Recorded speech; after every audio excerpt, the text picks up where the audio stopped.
The liberal-moderate split was on full display during the latest Democratic debate in South Carolina, broadcast by CBS News.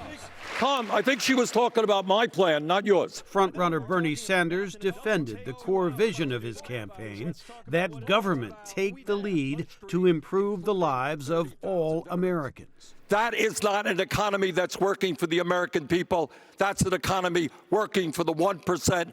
We're going to create an economy for all, not just wealthy campaign contributors. But Sanders got plenty of pushback in the debate from moderates who fear his nomination would send the party to defeat in November against President Trump. Former South Bend, Indiana Mayor Pete Buttigieg was among those sounding the alarm.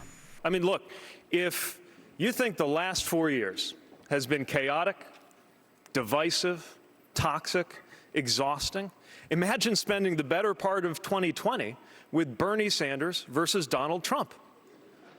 Think about what that will be like for this country.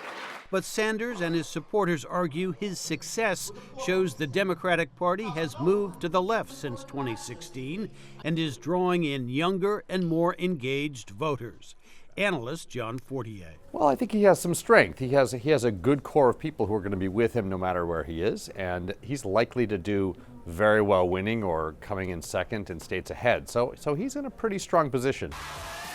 But as Sanders rises, moderate Democrats like Jim Kessler grow more concerned. If you add up the moderate votes together in the early primaries, more people are voting for moderates. For a mainstream candidate to win, that number needs to consolidate in terms of who's vying for those votes. Moderates like Buttigieg, former Vice President Joe Biden, Minnesota Senator Amy Klobuchar, and former New York City Mayor Michael Bloomberg believe Trump and his Republican supporters would be thrilled if Sanders won the Democratic nomination.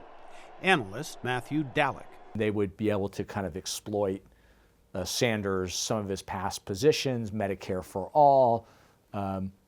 So I think it's a much a bigger target politically for the Republicans to have someone like a Bernie Sanders at the top of the ticket. We cannot continue to have a president who is a pathological liar. Sanders will continue to have an advantage in the primary race as long as the moderate contenders fail to rally around one candidate, says Darrell West. All of them have certain advantages, but certain minuses as well. And I think for one of the moderates to defeat Sanders, the field is really going to have to coalesce around one of those individuals. The Democratic race is now in a crucial stage, with numerous primaries in larger states coming up over the next several weeks with a few thousand delegates at stake. Jim Malone, VOA News, Washington.